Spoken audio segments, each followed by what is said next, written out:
시골 빵집의 달콤한 사계절. 어느 겨울 아침 눈이 소복이 내린 시골 마을에 이상한 소문이 돌기 시작했습니다.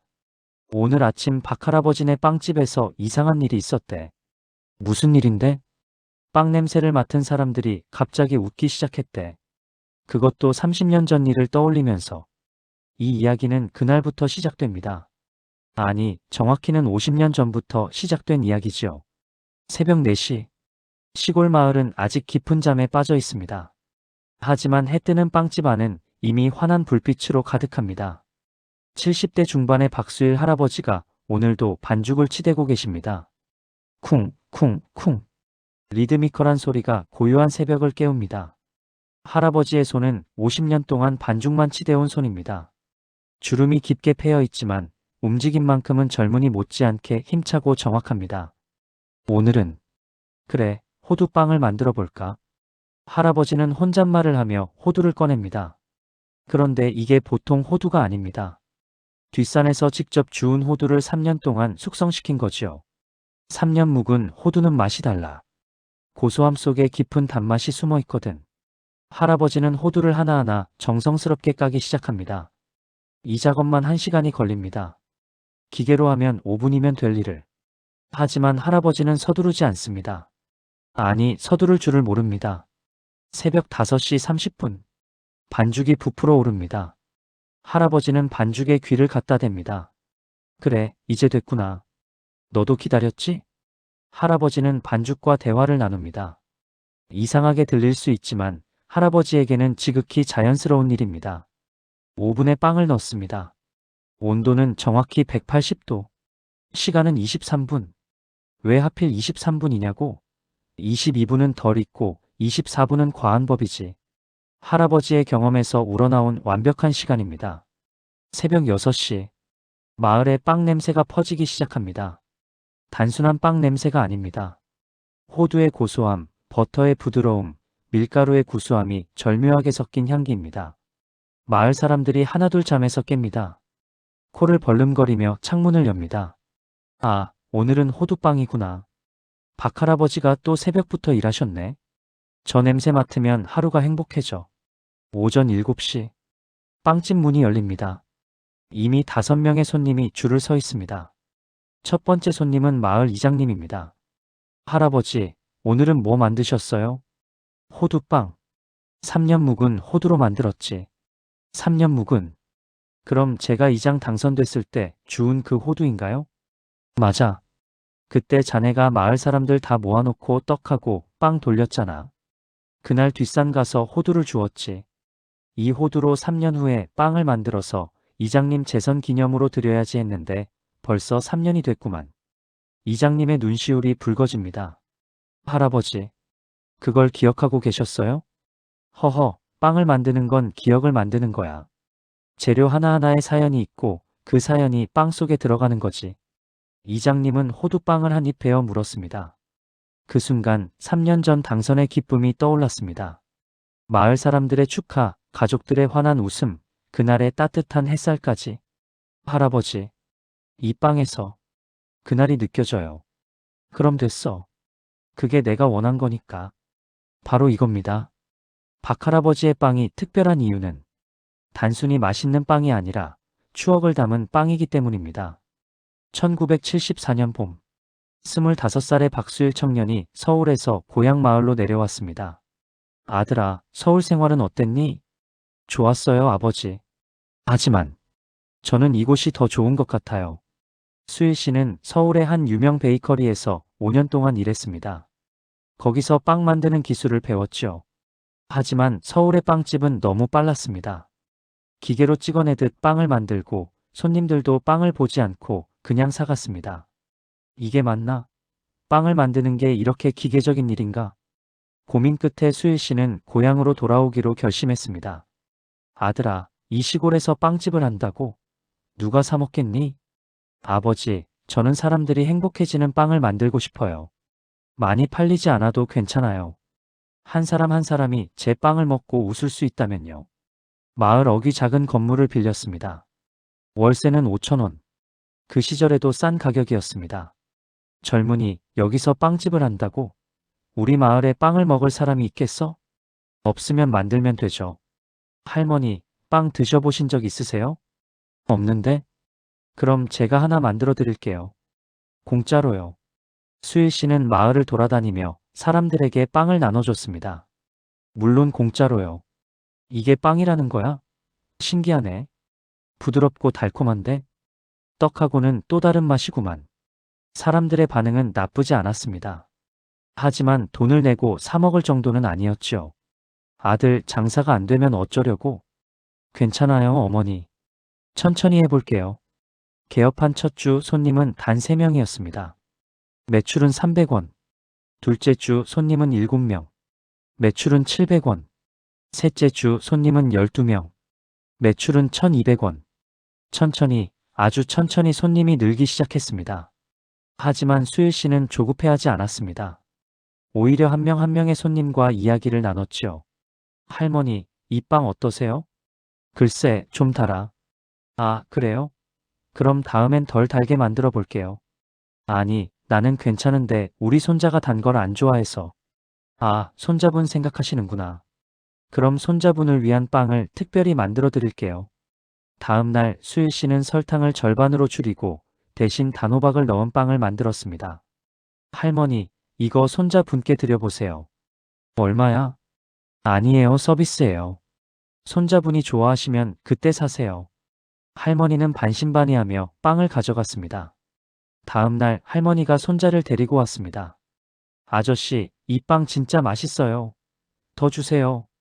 7살 꼬마의 눈이 반짝였습니다. 그래? 좋아하니? 그럼 아저씨가 앞으로도 계속 만들어줄게. 정말요? 와. 할머니는 지갑을 꺼냈습니다. 젊은이 고맙네. 얼마야? 100원만 주세요. 이걸 100원에? 너무 싼 거 아니야? 아니에요.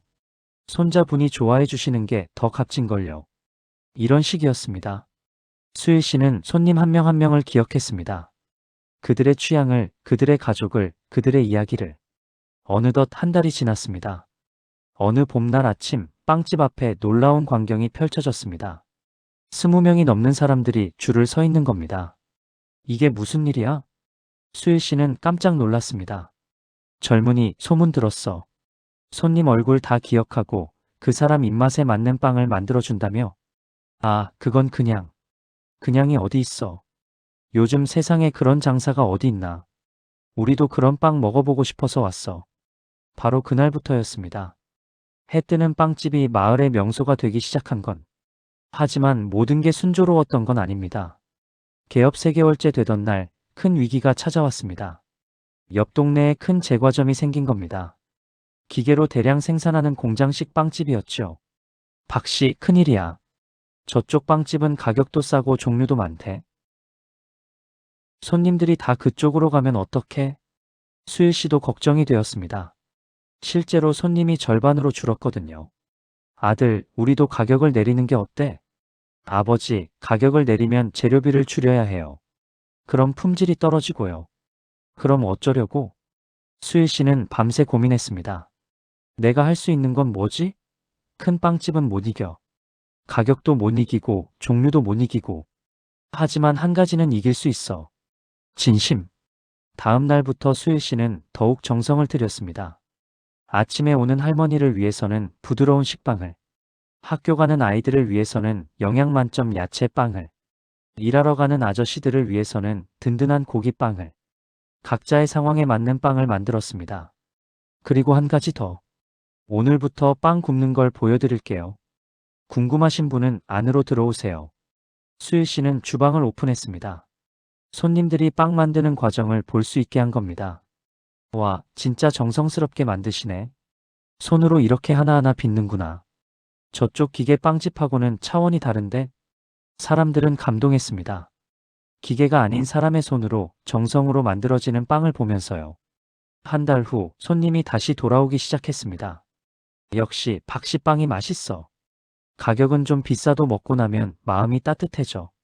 다른데 빵은 그냥 배만 부른데 여기 빵은 마음까지 채워주는 것 같아.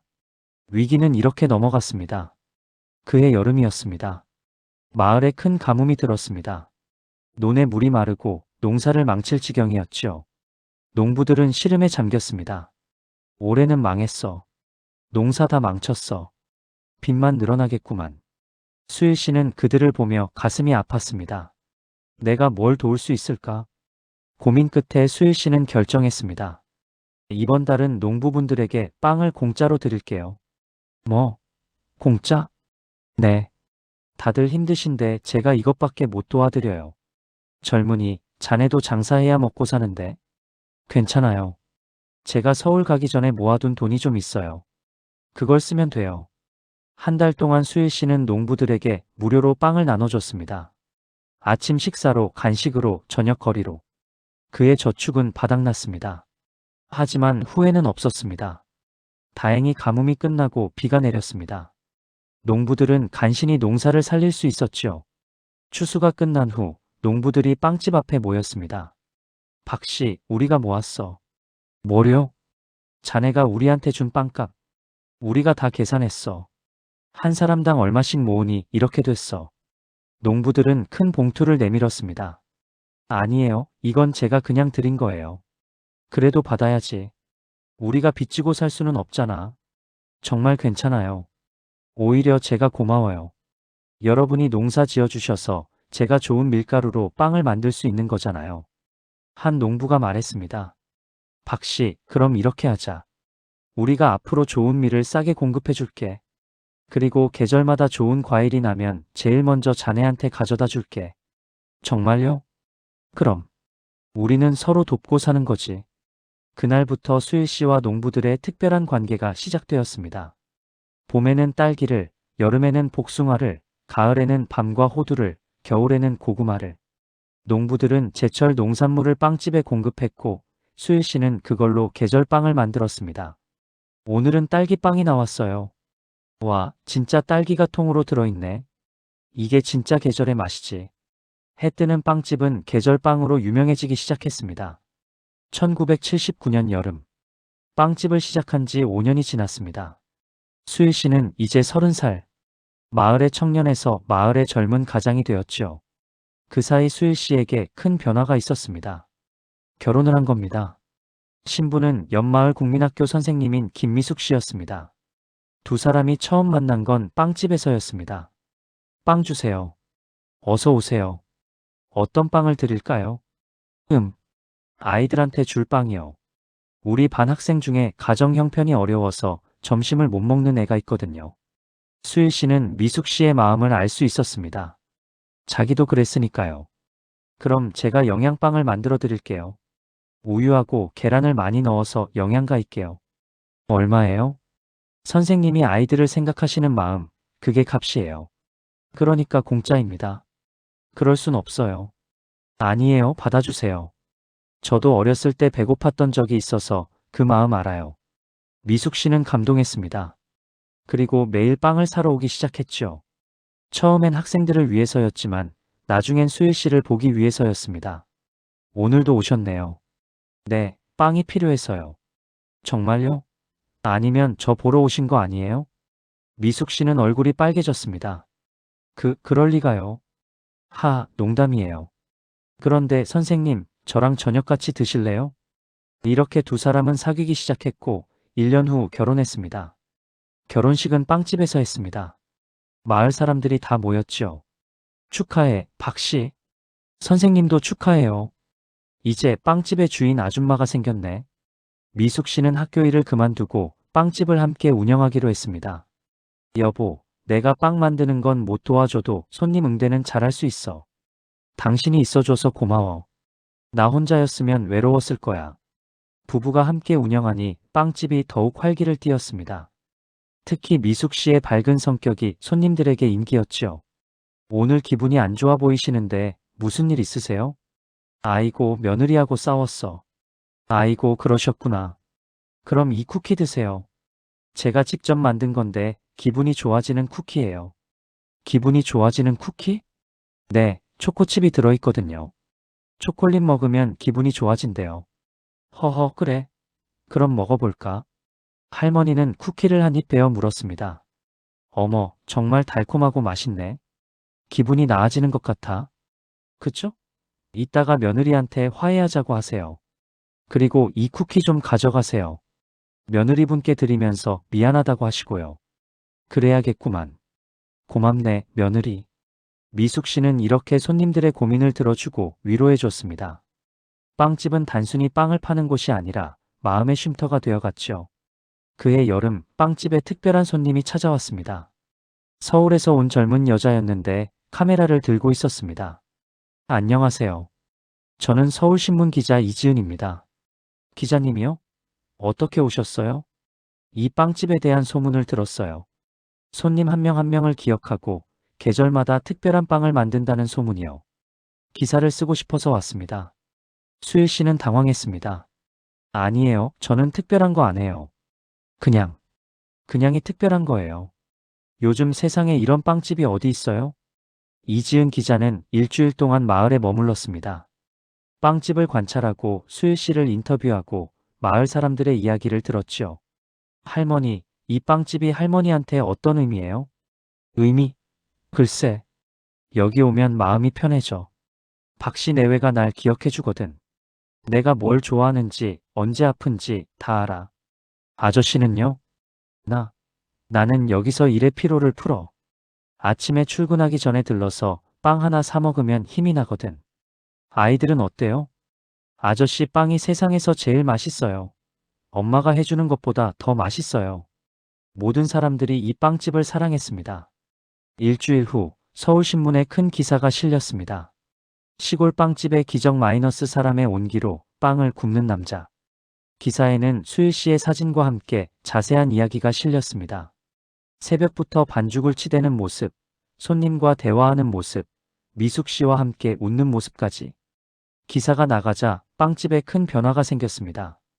서울에서, 부산에서, 대구에서 사람들이 찾아오기 시작한 겁니다. 기사 보고 왔어요. 시골까지 왔는데 빵 좀 살 수 있을까요? 와, 정말 기사에 나온 대로네요. 냄새부터 다르다. 빵집은 아침부터 저녁까지 손님으로 북적였습니다. 수일 씨와 미숙 씨는 정신없이 바빴지만 행복했습니다. 여보, 우리 성공한 것 같아. 성공? 아직 멀었어. 진짜 성공은 손님들이 행복해하는 거야. 하지만 인기가 높아지면서 문제도 생겼습니다. 일부 손님들이 빵을 대량으로 주문하기 시작한 겁니다. 사장님, 빵 100개만 만들어주세요. 서울 가서 팔려고요. 죄송하지만 그건 안 됩니다. 왜요? 돈은 다 드릴게요. 저는 빵을 팔려고 만드는 게 아니에요. 사람들이 먹고 행복해지라고 만드는 거예요. 100개를 만들면 다른 손님들이 못 사가잖아요. 그게 무슨 상관이에요? 장사는 돈 버는 거잖아요. 저한테는 아니에요. 미안하지만 그런 주문은 받을 수 없어요. 일부 손님들은 화를 냈습니다. 하지만 수일 씨는 흔들리지 않았습니다. 여보, 저 사람들한테 팔면 돈을 많이 벌 수 있는데. 미수가, 우리가 왜 빵집을 시작했는지 기억해? 사람들을 행복하게 하려고 시작한 거야. 돈을 많이 벌려고 시작한 게 아니야. 맞아. 당신 말이 맞아. 나도 그게 좋아. 두 사람은 자신들의 원칙을 지켰습니다. 마을 사람들이 먼저 살 수 있게. 멀리서 온 손님들도 살 수 있게. 하지만 대량 주문은 받지 않기. 이 원칙 덕분에 빵집은 상업화되지 않았습니다. 여전히 따뜻한 동네 빵집으로 남을 수 있었죠. 그해 가을 수일 씨네 집에 경사가 났습니다. 아들이 태어난 겁니다. 축하해요, 사모님. 아들이에요. 정말요? 아들이라고요? 미숙 씨는 눈물을 흘리며 아기를 안았습니다. 여보, 우리 아들이야. 이름은 뭐라고 지을까? 준혁이. 박준혁. 준수하고 혁혁한 사람이 되라고. 좋은 이름이네. 마을 사람들이 너도 나도 축하하러 왔습니다. 축하해, 박씨. 이제 아들도 생겼네. 아이고, 준혁이구나. 잘생겼네. 사장님, 이제 아들한테 빵 만드는 거 가르쳐야겠네요. 수일 씨는 웃으며 말했습니다. 아니에요. 준혁이가 크면 원하는 걸 하라고 할 거예요. 빵집은 제가 좋아서 하는 거지 아들한테 강요할 순 없잖아요.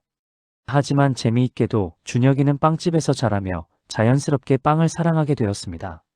1990년대 준혁이는 이제 10살이 되었습니다. 매일 학교가 끝나면 빵집에 와서 숙제를 하고 아버지가 빵 만드는 걸 구경했죠. 아빠, 나도 만들어 보면 안 돼? 그래. 그럼 이리 와봐. 수일 씨는 준혁이에게 작은 반죽을 주었습니다. 자, 이렇게 치대는 거야. 힘을 주되 부드럽게. 이렇게?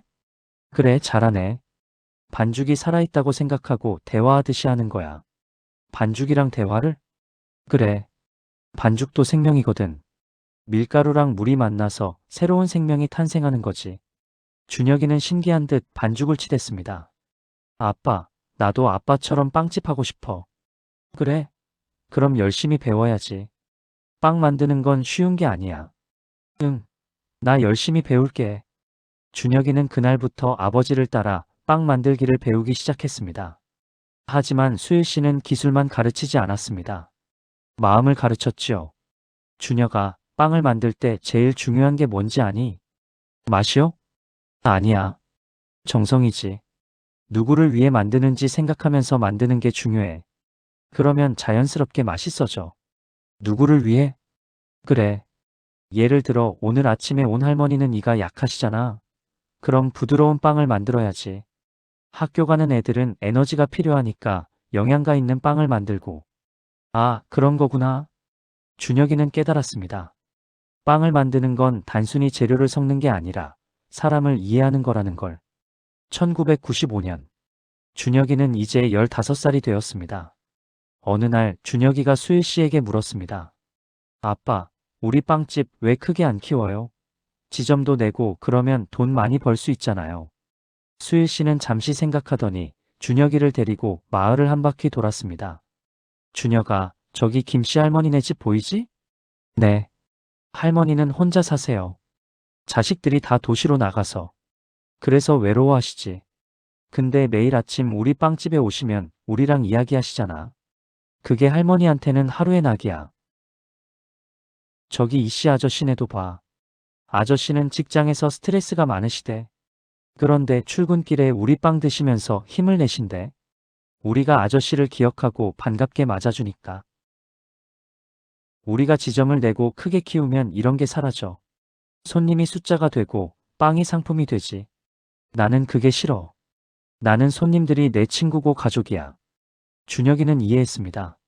아버지가 왜 작은 빵집을 고집하는지. 아빠, 나도 아빠 같은 빵집 주인이 될래요. 그래, 고맙다. 내가 그렇게 생각해줘서. 하지만 세상은 변하고 있었습니다. 1997년 IMF 외환위기가 터졌습니다. 많은 사람들이 직장을 잃고 가게를 닫았습니다. 마을도 예외는 아니었죠.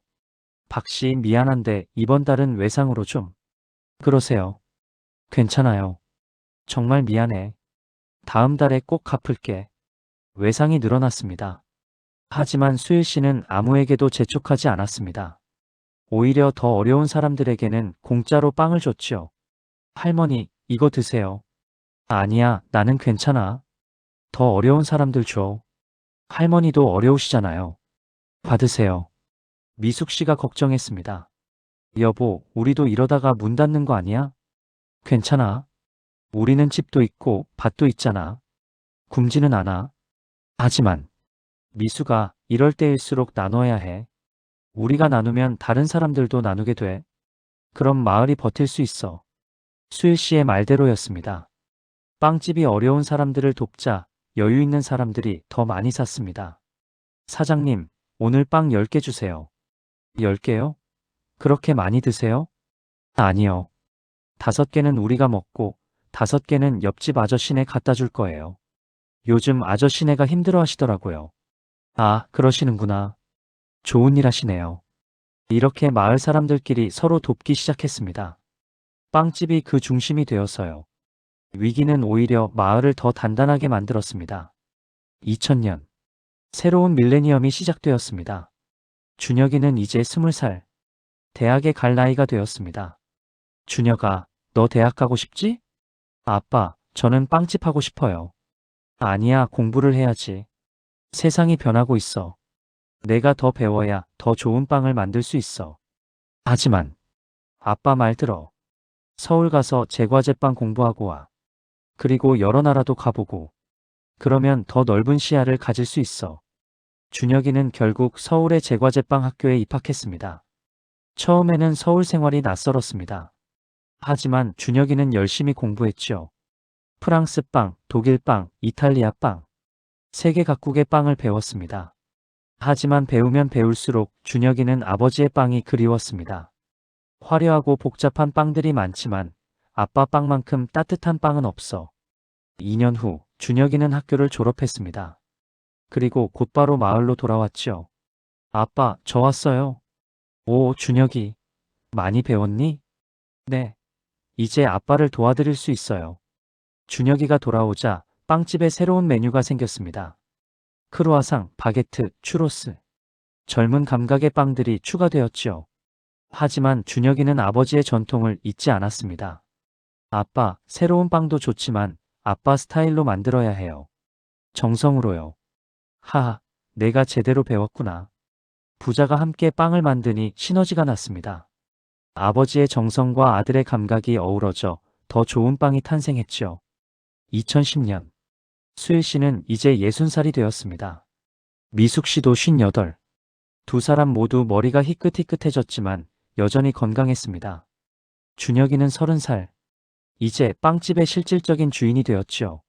어느 겨울날 빵집에 특별한 손님이 찾아왔습니다. 텔레비전 방송국 PD였습니다. 안녕하세요. 저는 KBS 인간극장 PD입니다. 이 빵집을 다큐멘터리로 만들고 싶은데요. 다큐멘터리요? 네. 40년 가까이 한자리에서 빵집을 운영하시고 3대가 함께 일하시잖아요. 이런 이야기를 많은 사람들에게 전하고 싶어요. 수일 씨는 고민했습니다. 저희가 방송에 나올 만한 사람들인가요? 당연하죠. 요즘 같은 세상에 이런 빵집이 어디 있어요? 돈보다 사람을, 속도보다 정성을 중요하게 생각하는 곳이요. 결국 촬영이 시작되었습니다. 한 달 동안 카메라가 빵집을 따라다녔습니다. 새벽 반죽부터 저녁 마감까지, 사계절의 변화까지 모두 담았죠. 방송이 나간 날, 온 국민이 해뜨는 빵집을 알게 되었습니다. 저런 빵집이 아직 있었네. 나도 가보고 싶다. 저 할아버지 손 좀 봐. 얼마나 오래 반죽을 치대셨으면. 반응은 폭발적이었습니다. 다음 날부터 빵집에는 전국에서 사람들이 몰려왔습니다. 방송 보고 왔어요. 저도요. 줄이 이렇게 길어요? 새벽부터 줄이 서기 시작했습니다. 마을 사람들조차 빵을 사기 어려울 정도였죠. 수일 씨는 고민에 빠졌습니다. 준혁아, 이러면 안 되는데. 마을 사람들이 빵을 못 사잖아. 아빠, 그럼 마을 사람들 우선 판매를 하는 건 어때요? 그래도 될까? 멀리서 온 사람들한테 미안하잖아. 고민 끝에 수일 씨는 공지를 붙였습니다. 마을 주민 우선 판매. 오전 7시 9시는 마을 주민만 구매 가능. 9시 이후 외부 손님 구매 가능. 일부 외부 손님들이 불만을 가졌습니다. 왜 차별하는 거예요? 수일 씨는 정중히 설명했습니다. 죄송합니다. 저희 빵집은 마을을 위해 시작한 곳입니다. 마을 사람들이 빵을 못 먹게 할 수는 없어요. 이해해 주세요. 대부분의 사람들은 이해했습니다. 오히려 그런 원칙이 멋있다고 생각했죠. 역시 다르네. 돈보다 사람을 생각하시는구나. 이래서 40년을 한자리에서 할 수 있는 거야. 준혁이가 결혼을 했습니다. 신부는 마을 도서관 사서인 윤지혜 씨였습니다. 할아버지, 축하드려요. 고맙다, 지혜야. 이제 우리 준혁이 잘 부탁하네. 네, 제가 잘 모시겠습니다. 지혜 씨도 빵집 일을 거들기 시작했습니다. 3대가 함께 일하게 된 거죠. 할아버지, 제가 도와드릴 일 없을까요? 지혜야, 그럼 빵 포장 좀 예쁘게 해줄 수 있겠니? 내가 예쁜 손글씨를 쓰잖아. 네, 제가 하나하나 손편지도 써드릴게요. 지혜 씨는 빵을 포장할 때마다 작은 메시지 카드를 넣었습니다. 오늘도 좋은 하루 되세요. 당신은 소중한 사람입니다. 힘내세요. 응원합니다. 손님들은 이 작은 카드에 감동했습니다. 이런 세심한 배려가 감동이에요. 이 카드 받고 하루 종일 기분이 좋았어요. 작은 정성이 큰 감동을 만들어냈습니다. 2020년 코로나19가 터졌습니다. 세상이 멈췄습니다. 사람들은 집에 갇혔고 가게들은 문을 닫았습니다. 빵집도 위기를 맞았습니다. 손님이 뚝 끊긴 겁니다. 아빠, 이러다가 정말 문 닫는 거 아니에요? 수일 씨는 걱정이 되었지만 포기하지 않았습니다. 준혁아, 우리가 할 수 있는 걸 하자. 빵을 배달해 주는 거야. 배달이요? 그래. 마을 사람들이 밖에 나오기 힘들잖아. 우리가 직접 배달해 주는 거지. 준혁이와 지혜 씨는 매일 마을을 돌며 빵을 배달했습니다. 할머니, 빵 갖고 왔어요. 어머, 고마워라. 밖에 나가기 무서웠는데. 건강하세요. 또 올게요. 배달하면서 수일 씨는 깨달았습니다. 사람들이 필요한 건 빵만이 아니구나. 사람과의 만남, 따뜻한 말 한마디가 더 필요하구나. 그래서 배달할 때 조금 더 오래 머물렀습니다. 안부를 물었고 이야기를 들어줬죠. 요즘 외롭지 않으세요? 외롭지. 자식들도 못 오고. 그럼 제가 자주 올게요. 빵 배달하면서 이야기 나눠요. 이런 작은 배려가 사람들에게 큰 위로가 되었습니다. 코로나가 한창일 때 해 뜨는 빵집은 마을의 희망이었습니다. 2024년 수일 씨는 이제 75살이 되었습니다. 50년 반세기 동안 빵집을 운영했습니다. 어느 봄날 마을에서 특별한 행사가 열렸습니다. 해 뜨는 빵집 50주년 기념식이었습니다. 마을 사람들이 모두 모였습니다. 그뿐만 아니라 전국에서 팬들이 찾아왔죠. 할아버지, 축하드립니다. 50년. 정말 대단하세요. 저는 할아버지 빵 먹고 자랐어요. 감사합니다. 시장님도 왔습니다.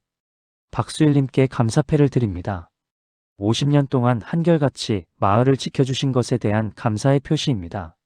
수일 씨는 감사패를 받으며 울컥했습니다. 감사합니다. 저는 그냥 제가 좋아하는 일을 했을 뿐인데. 마이크를 잡은 수일 씨는 떨리는 목소리로 말했습니다. 저는 특별한 사람이 아닙니다. 그냥 빵을 좋아하고 사람들을 좋아하는 평범한 사람입니다. 50년 전 서울에서 내려와 이 작은 빵집을 시작했을 때 이렇게 오래 할 줄 몰랐어요. 하지만 여러분이 계셔서 할 수 있었습니다. 여러분이 저를 믿어주시고 제 빵을 사랑해 주셨기에 오늘의 제가 있는 겁니다. 제가 깨달은 게 있어요. 빵을 만드는 건 단순히 밀가루를 반죽하는 게 아닙니다. 사람과 사람을 연결하는 일입니다. 빵 하나에 정성을 담고 그 정성이 사람들에게 전해지고 그래서 모두가 행복해지는 거죠. 50년 동안 제가 만든 빵이 몇 개인지 모르겠어요. 수십만 개? 수백만 개? 하지만 개수는 중요하지 않습니다. 중요한 건 하나하나에 담긴 마음입니다. 이제 저는 나이가 많아 점점 힘이 없어집니다. 하지만 제 아들 준혁이가 이어갈 겁니다. 그리고 언젠가 손자 손녀들도 이어갈 거예요. 해 뜨는 빵집의 정신은 계속될 겁니다. 감사합니다. 50년 동안 사랑해 주셔서 앞으로도 잘 부탁드립니다. 우레와 같은 박수가 쏟아졌습니다. 사람들은 울고 웃으며 수일 씨를 축하했습니다. 그리고 지금 2025년 겨울입니다. 이야기의 시작 부분으로 돌아왔습니다. 눈이 소복이 내린 그날 아침 수일 씨가 특별한 빵을 만들었던 날 말이죠.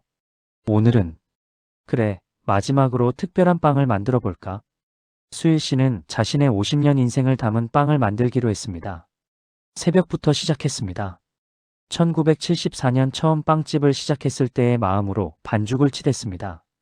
1979년 미숙 씨를 만났을 때의 설렘을 넣었습니다. 1989년 준혁이가 태어났을 때의 기쁨을 담았습니다. 1997년 IMF 때 마을을 지키겠다던 결심을 녹였습니다. 2000년 준혁이가 돌아왔을 때의 안도감을 섞었습니다. 2020년 코로나 때 사람들에게 전한 희망을 구웠습니다. 50년의 모든 순간을 담은 빵이었습니다. 오븐에서 빵이 나왔을 때 향기가 마을 전체를 감쌌습니다. 사람들이 하나둘 빵집으로 모여들었습니다. 이게 무슨 냄새예요? 평소와 다른데? 뭔가 특별한 것 같아요. 수일 씨는 방금 구운 빵을 마을 사람들에게 나눠줬습니다. 사람들이 빵을 한 입 베어 물었습니다. 그 순간 신기한 일이 일어났습니다. 사람들이 각자의 추억을 떠올리기 시작한 겁니다. 어머, 이 맛. 30년 전 우리 아들 돌잔치 때 먹던 떡 맛이네. 나는 처음 이 마을에 왔을 때 박할아버지한테 받았던 첫 빵이 생각나. 저는 고등학교 때 시험 전날 먹던 빵 맛이에요. 모두가 자신만의 추억을 떠올렸습니다. 그리고 웃었습니다. 울었습니다. 행복해했습니다. 이게 바로 수일 씨가 50년 동안 추구한 빵이었습니다. 단순히 배를 채우는 빵이 아니라 마음을 채우는 빵, 추억을 담은 빵, 사랑을 담은 빵, 인생을 담은 빵. 저녁이 되었습니다. 수일 씨는 빵집 문을 닫고 집으로 돌아갔습니다. 미숙 씨, 준혁이, 지혜 씨와 함께 저녁 식사를 했지요.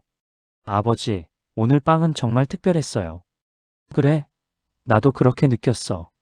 할아버지, 어떻게 그런 빵을 만들 수 있어요? 지혜야, 비결은 간단해. 사랑하는 마음으로 만들면 돼. 그럼 자연스럽게 특별해지지. 식사를 마친 후 수일 씨는 마당에 나가 하늘을 올려다봤습니다. 별이 쏟아질 것 같은 밤하늘이었습니다. 50년. 참 긴 시간이었네. 하지만 후회는 없었습니다. 오히려 감사했죠. 좋아하는 일을 하면서 살 수 있었던 것, 사랑하는 사람들과 함께 할 수 있었던 것, 많은 사람들에게 행복을 줄 수 있었던 것, 이보다 더 행복한 인생이 어디 있을까요? 여보, 안 들어와요? 추워요. 미숙 씨가 불렀습니다. 응, 지금 가. 잠깐만. 수일 씨는 마지막으로 빵집을 바라봤습니다. 어둠 속에서도 빵집은 따뜻하게 빛나고 있었습니다. 내일도 빵을 만들겠지. 모레도, 그 다음 날도. 내가 할 수 있는 한 계속 만들 거야. 왜냐고? 사람들이 행복해 하니까. 그게 나를 행복하게 만들거든. 수일 씨는 미소를 지으며 집으로 들어갔습니다. 다음 날 아침, 새벽 4시, 수일 씨는 어김없이 일어났습니다. 빵집으로 향하는 발걸음은 여전히 가벼웠습니다. 자, 오늘은 뭘 만들까? 오늘도 새로운 빵이 탄생할 것입니다. 오늘도 누군가가 행복해질 것입니다. 오늘도 해 뜨는 빵집의 이야기는 계속될 것입니다. 그리고 이 이야기는 아직 끝나지 않았습니다. 앞으로도 10년, 20년, 50년. 준혁이가 이어갈 것이고 그의 자식들이 이어갈 것입니다. 해 뜨는 빵집의 정신은 영원히 계속될 것입니다. 자, 이제 이야기를 마칠 시간입니다. 이 이야기가 여러분에게 무엇을 전해 주었나요? 첫째, 좋아하는 일을 하며 사는 것의 행복. 둘째, 정성을 다하는 것의 가치. 셋째, 사람과 사람을 연결하는 것의 의미. 넷째, 빠르지 않아도 괜찮다는 것. 다섯째, 작아도 충분히 아름다울 수 있다는 것. 수일 씨는 위대한 사람이 아닙니다. 그냥 자기 일을 성실하게 한 평범한 사람입니다. 하지만 그 평범함이 특별해질 수 있습니다. 어떻게? 마음을 담으면. 여러분도 그럴 수 있습니다. 학생이라면 공부할 때 정성을 담으세요. 직장인이라면 일할 때 마음을 담으세요. 부모님이라면 자녀를 대할 때 사랑을 담으세요. 작은 일이라도 마음을 담으면 특별해집니다. 그리고 그 특별함이 모이면 인생이 아름다워집니다. 수일 씨처럼요. 이제 정말로 잠들 시간입니다.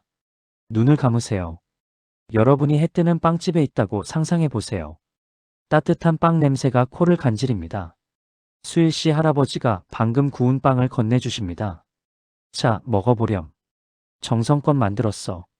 빵을 한 입 베어 물면 달콤하고 따뜻한 맛이 입안 가득 퍼집니다. 그리고 행복한 기억들이 떠오릅니다. 어린 시절에 행복했던 순간들, 사랑하는 사람들과 함께했던 시간들, 소중했던 모든 순간들. 할아버지가 말씀하십니다. 그래, 행복한 기억들을 떠올리며 잠들거라. 내일 아침엔 또 새로운 빵이 기다리고 있을 거야. 빵집은 따뜻합니다. 마음도 따뜻합니다. 이제 편안하게 잠들 수 있습니다. 내일 아침 눈을 뜨면 여러분도 누군가에게 따뜻한 빵 같은 사람이 되어 보세요. 작은 정성으로, 작은 배려로, 작은 미소로. 그것만으로도 충분히 특별한 사람이 될 수 있습니다. 좋은 꿈 꾸세요. 따뜻한 밤 보내세요. 내일도 좋은 하루 되세요. 잘 자요. 조용한 빵 반죽 소리. 쿵, 쿵, 쿵. 오븐에서 빵 굽는 소리. 치. 평화로운 새벽 마을의 소리. 잘 자요.